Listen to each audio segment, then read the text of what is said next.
So I'm a professor of analytics for business operations. And business operations is everything to do with all the things that the business actually does in practice. So from food supply chains to car manufacturing process to managing inventory in a shoe store, all these kind of practical things. And all these things would run very smoothly if we knew everything that was going to happen. But in practice, we don't. So things are uncertain. And I think about uncertainty a lot in my research and my teaching too. So when I teach operations management to students, like I've done this fall, in the textbook, they say that uncertainty is the bane of operations. So, supply chains get disrupted, machines break in a factory, and we don't know exactly what kind of shoes our customers will want in the next selling season. So we'd like to mitigate this to the best of our abilities. We'd like to eliminate all kinds of uncertainty, if at all possible. That's what makes it all difficult and interesting from an academic perspective. So I think about uncertainty a lot, but I also think about uncertainty a lot in other walks of life. So it kind of comes up in many places. So I've been reading Donald Duck comics with my son. And so I grew up reading these, and I like revisiting these old stories with my son and coming back to them. So I'm sure many of you have grown up reading these too. And so we came across one of my favorite stories recently, which is called Flip Decision. It's by Carl Barks. It's an old one. And it's kind of this crazy story about uncertainty and randomness. So Donald is walking on the street in this story, and he comes across this tent where there's this professor who's giving a lecture on life philosophy and how to live your life. And the professor proposes this kind of crazy philosophy where, you make decisions by flipping a coin. He calls it flippism. And so you flip a coin, and heads you go this way and tails you go that way. And that's what Donald kind of buys into, and he goes into all kinds of crazy adventures. It's a fun story. And so in operations, uncertainty is the bane of operations. We'd like to eliminate uncertainty. But actually in this talk now, I'd like to kind of convince you that in operations, in business operations, sometimes we want to make random decisions and be like Donald Duck and flip a coin. And now I've said it many times now already, uncertainty is the bane of operations, and I'm proposing that now we actually introduce more uncertainty into our business operations. So I'm going to claim that I'm not a charlatan like Professor Batty in the Donald Duck story, and you can reserve your judgment until the end of the talk. But I'm going to invite you to step into my tent now. So to get into this, I want us to walk through a specific example of a business problem, which is a simplified one, but something that's going to hopefully illustrate what I'm talking about. So let's say I'm running an online shoe store, and whenever someone comes to my webpage, I'm going to show them an assortment of shoes, so different kinds of shoes that I hope they might be interested in buying. And so I could have, let's say my shoe store has 3 kinds of shoes that I'm selling. And they're different styles, they're different colors, people like different kinds of shoes, so I have different kinds of shoes in my store. And they're also of different value to me, so some shoes are more profitable for me to sell than other shoes. And so my webpage has kind of limited space, and I can only show 2 of these 3 kinds of shoes.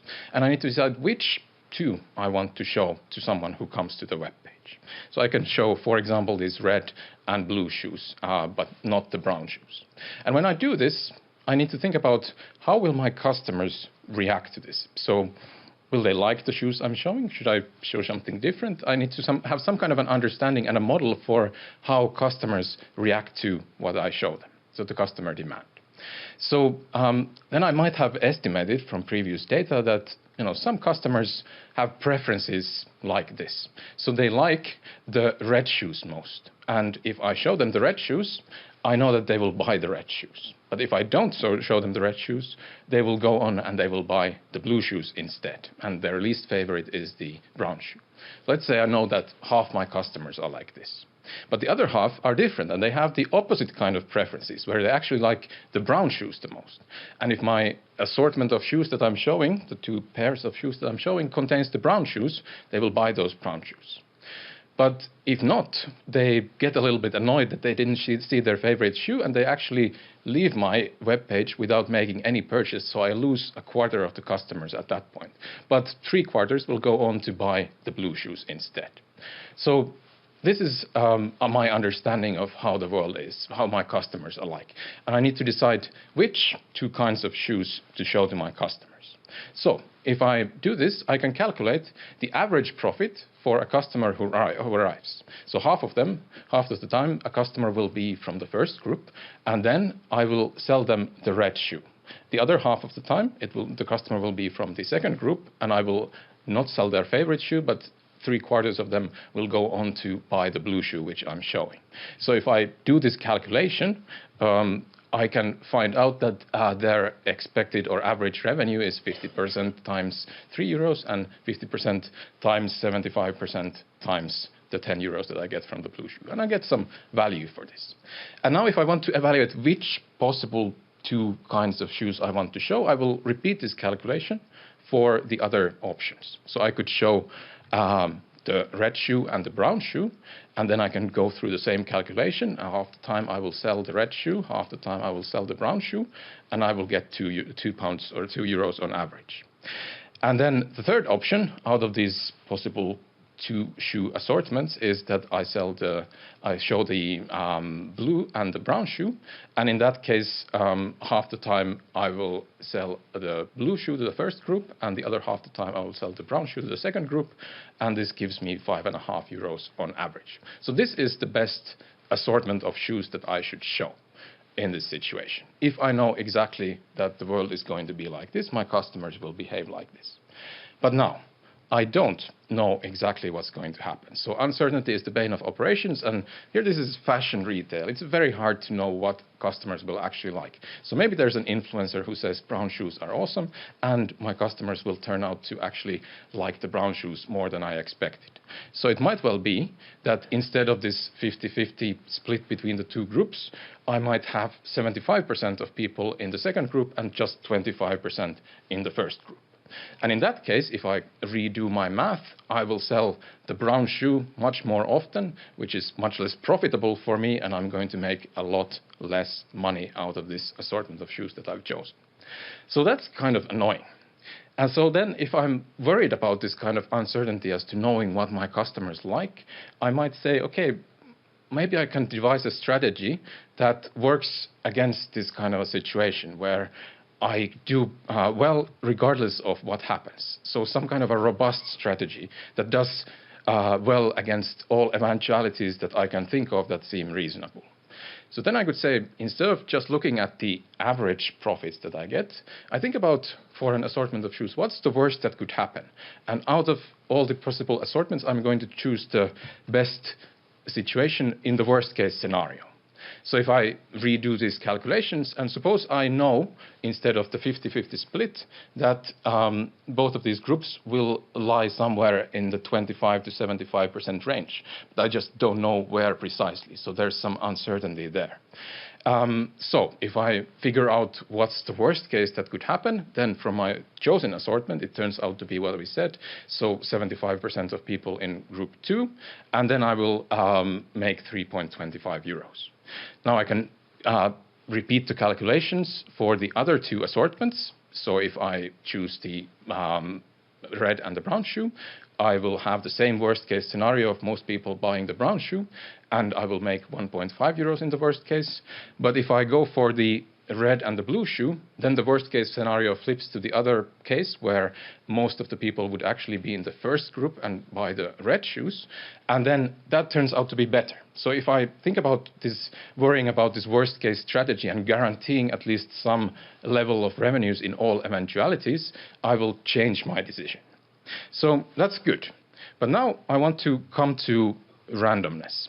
And I'm going to propose that in this situation, if I flip a coin and decide based on that, I'm going to do better. So I'm going to do like Donald Duck, and I'm going to say heads, one assortment of shoes, tails, another assortment of shoes whenever a customer arrives.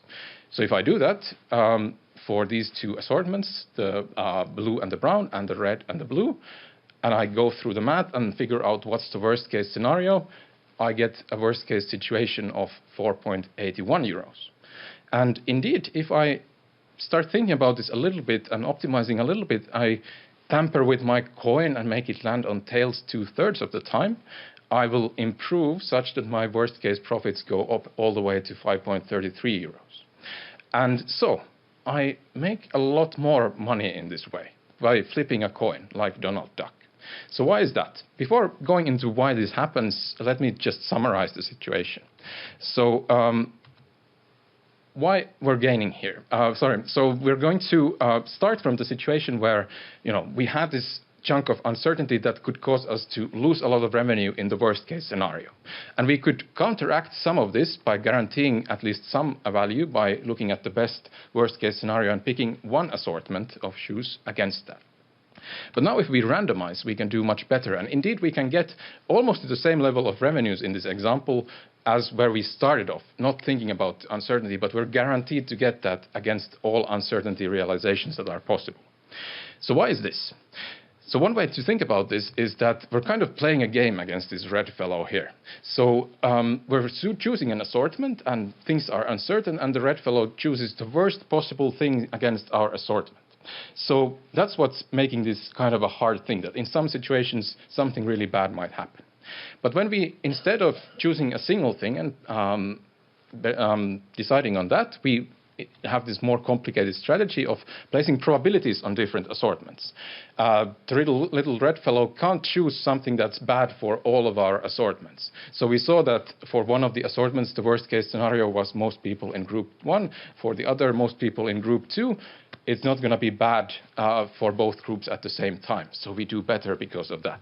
The other way of thinking about this is thinking about this in finance terms, like diversification. We don't want to invest all our money in the same place.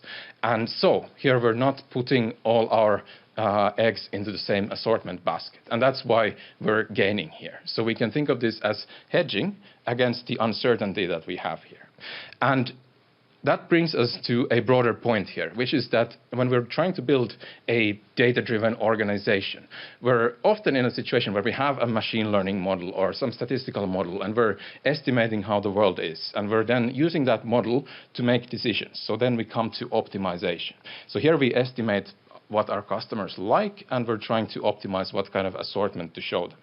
And so we know from research that this kind of a process is subject to this annoying phenomenon where if you estimate something and you're not quite right in your estimates, and then you optimize over that, you end up picking up on the estimation errors and doing pretty poorly a lot of the time. So this leads to what we call post-decision disappointment. And so what we're trying to do with this different decision framework here is not thinking about a single estimate of parameters for a model, but maybe thinking about a range of things that could happen and that could be likely, like between 75% of people being from the same group, from different groups. And so we're trying to optimize with a view of that uncertainty using this kind of a robust approach and counteract that uncertainty. So when we have a business decision where we have uncertainty, then it can be valuable to bring in this kind of a robust viewpoint and kind of hedge against how poorly you might be doing in the estimation stage. So in our research, we're trying to develop methods of doing this better and having better decision processes in firms to counteract uncertainty in the models that we estimate. So here, for this particular piece of research, for example, we're looking into much larger versions of this assortment optimization problem, truly understanding how to model customer behavior and how to think about the optimal assortment. When we have thousands of items, how do we develop algorithms to solve that kind of combinatorial problems? So when we started from Donald Duck. Now, of course, Professor Batty's philosophy that Donald followed is just kind of crazy because it's all about abdicating personal responsibility and kind of giving up on your own judgment. And what we're trying to get to here is kind of the opposite, where we have uncertainty, in this case, about what we know about the world. We can actually sometimes use uncertainty to counteract that uncertainty.